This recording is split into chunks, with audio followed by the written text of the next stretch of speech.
dirais que je suis le plus bourguignon des champenois et le plus champenois des bourguignons. Je suis vigneron à Tessy, au domaine Jules Brochet, et j'ai la chance d'être également vigneron en Bourgogne. Donc on va faire ce petit entretien pour montrer les différences qui existent entre les deux régions.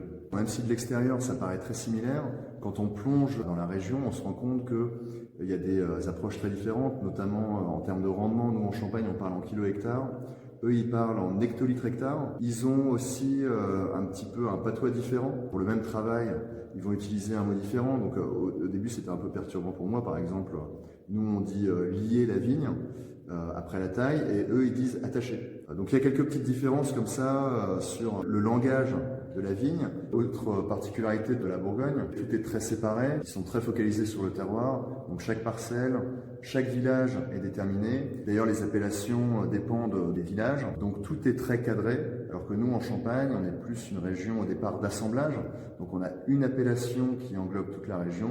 Et même si moi, en tant que vigneron, j'essaye d'identifier un petit peu les terroirs, de manière globale, on a plus une vision en Champagne un peu plus uniforme et un petit peu plus régional. Malgré tout, ça reste la culture de la vigne.